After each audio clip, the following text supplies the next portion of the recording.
नमस्कार, बहुत स्वागत है आपका। न्यूज रूम लाइव देख रहे हैं आप और मैं हूं आपके साथ श्रेया दीक्षित।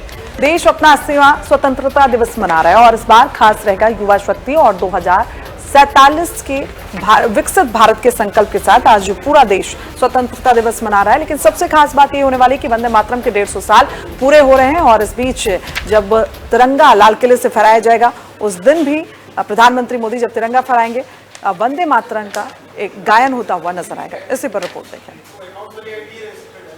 आजादी का 80वां साल, इस बार जश्न बेमिसाल।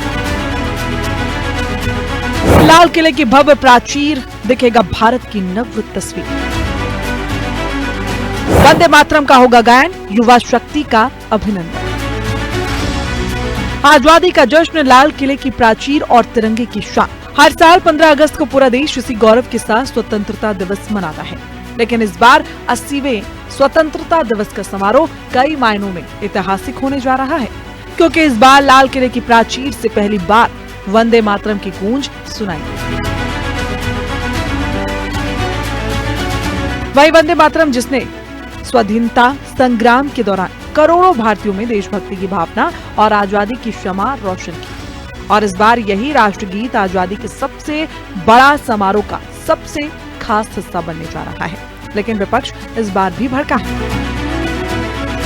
वंदे मातरम मातृभूमि की वंदना का गीत है। वंदे मातरम आजादी के दीवानों के द्वारा गाया गया गीत है और 150वें वर्षगांठ के अवसर पर वंदे मातरम की थीम पर ही हमारा 80वां स्वतंत्रता दिवस होगा। उसी थीम पर पूरी झांकियां बनेंगी और ये गीत फिर से एक बार देश में कि जो हमारा देश प्रथम का जो नारा है उसको साबित करेगा और जन जन तक देशभक्ति की भावना पैदा करेगा। हिंदुस्तान के तमाम लोग जो विभिन्न धर्मों के मानने वाले लोग हैं, उनकी अपनी पद्धतियां अलग है, इबादत के तरीके फर्क है।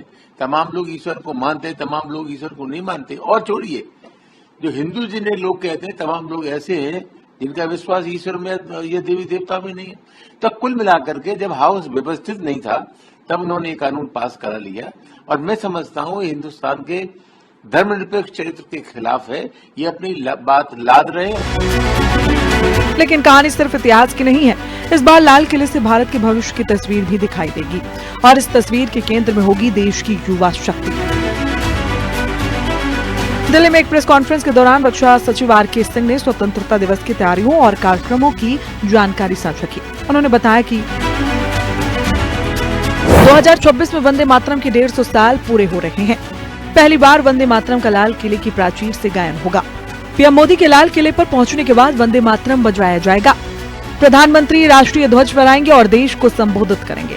स्वतंत्रता दिवस के समारोह में युवा शक्ति को याद किया जाएगा। इसका मकसद 2047 तक विकसित भारत के निर्माण में युवाओं के योगदान को मान्यता देता है। एनसीसी के 2500 युवा मिलकर लाल किले के सामने वंदे मातरम नाम की मानव आकृति भी बनाएंगे। समारोह में इंटरनेशनल ओलंपियाड के 19 मेधावी छात्रों को मुख्य मंच पर बिठाया जाएगा। इस दौरान एयरफोर्स के हेलीकॉप्टर के जरिए आकाश से लोगों पर पुष्प वर्षा होगी, बैनर लहरेगा। कुल 343 शहरों में सेना और पुलिस के बैंड देशभक्ति के गाने का बजाकर आजादी का जश्न मनाएंगे। यानी इस बार आजादी के 80वें साल का जश्न इतिहास और भविष्य दोनों को एक साथ जोड़ता नजर आएगा। एक तरफ लाल किले की प्राचीर से गूंजेगा वंदे मातरम, तो दूसरी तरफ लाल किले के सामने भारत की युवा शक्ति भारत की नई तस्वीर पेश करेगी। आज हम सबको तिरंगा का सम्मान करके, वंदे मातरम का सम्मान करके, राष्ट्रगान का सम्मान करके हम उन क्रांतिकारियों को सम्मान दे सकते हैं। स्वाधीनता संग्राम सेनानियों को, अपने पूर्वजों को, अपनी विरासत को सम्मान दे सकते हैं। और उसी सम्मान के लिए आपका आह्वान करते हुए मैं आप सबसे इस बारे में अपील करूंगा, ये तिरंगा हमारे घर में लहराना चाहिए। अभी हाल ही में भारत सरकार ने तय किया है कि राष्ट्रगान और राष्ट्रगीत का जो भी अपमान करेगा वो संज्ञेय अपराध की श्रेणी में आएगा, उसे सजा होगी।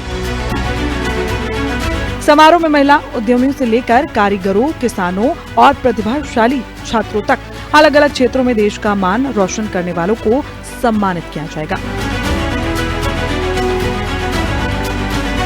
साथ ही परमाणु ऊर्जा, अंतरिक्ष और नई तकनीक में भारत की बढ़ती ताकत के 80वें स्वतंत्रता दिवस के समारोह में देखने को मिलेगी। यानी इस बार लाल किले की प्राचीर से आजादी का गौरव भी होगा और नए भारत का आत्मविश्वास भी। लाल किले की प्राचीर पर गूंजेगा वंदे मातरम का गीत। 150वीं वर्षगांठ पर वंदे मातरम का संपूर्ण गायन इस बार लाल किले पर किया जाएगा। जिस तरीके से भारतीय जनता पार्टी ने वंदे मातरम के गायन को लेकर लोगों में जागरूकता फैले, उसको लेकर अभियान भी चलाए और ये कहा कि धर्मनिरपेक्षता की भावना लोगों में जागरूक होगी, जिसको लेकर हम वंदे मातरम के संपूर्ण गायन के पक्षधर हैं। और लगातार जहां समाजवादी पार्टी और अलग अलग दलों ने इस पर अपना विरोध किया, लेकिन उत्तर प्रदेश में योगी आदित्यनाथ से लेकर अलग अलग दलों ने जो एनडीए के साथ हैं, उन्होंने वंदे मातरम के साथ खड़े होकर ये कहा कि वंदे मातरम की गूंज देश के हर हिस्से से जरूरी है। और जब लाल किले से वंदे मातरम की गूंज सुनने को मिलेगी तो निश्चित तौर पर यह तस्वीर भी बेहद दिलचस्प होगी। सहयोगी तिलक के साथ किशोर मिश्रा, हिंदी खबर, दिल्ली।